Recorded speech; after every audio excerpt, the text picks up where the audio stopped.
This is the Jaffel Report.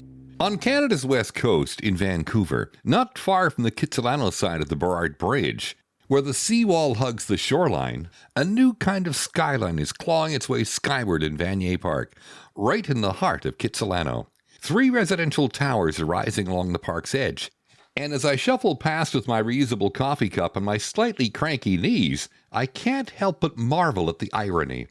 A place once carved out of ancestral land, then turned into a showcase of civic culture, is now being reshaped again, this time into a vertical village for thousands of future neighbors. According to local history, the land where Vanier Park now sits, for generations, the Squamish fishing village of Senakw, a place of canoes, salmon, and longhouses, long before real estate agents even existed. In the late 1800s, it was set aside as Indian Reserve Number 6.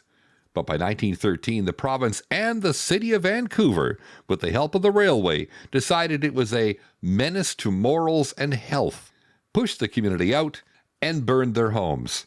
As the Kits Point Residents Association puts it, the whole reserve was sold off, and what was once a living village became a scattering of industrial uses before the city finally handed it over to the park board in the 1960s.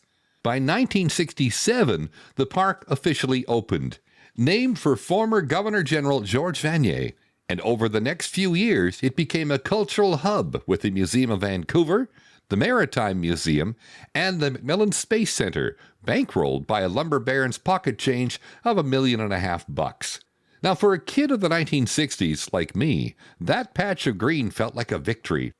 Instead of more asphalt and efficiency experts, we had telescopes, ships under glass, and a space center that promised we'd all be living on Mars by the year 2000.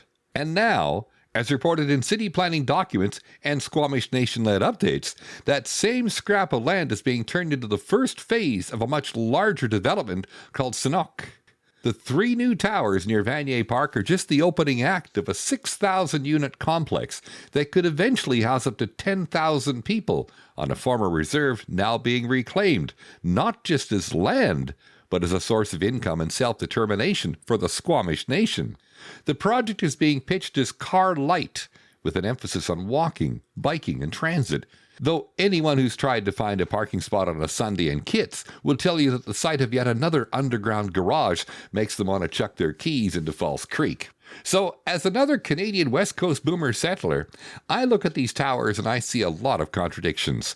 The same ground that was stolen, then beautified, is now being turned into a dense, mixed-use, transit-friendly neighborhood, this time by the people whose ancestors were chased out over a century ago.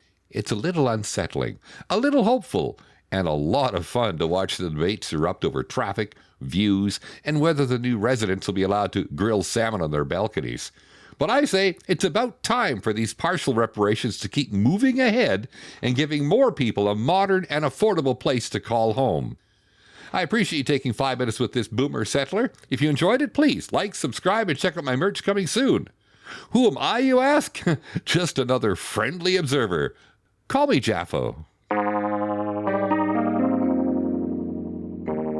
thejaffelreport.ca. The Jaffel Report is downloadable from wherever you get your podcasts from. That's thejaffelreport.ca. There was a time I kept putting off guided meditation, until a heart attack in my 60s changed that. Now I record simple, effective guided meditations to help slow you down when your mind won't. Come on over to babblingbrook.life. That's babblingbrook.life.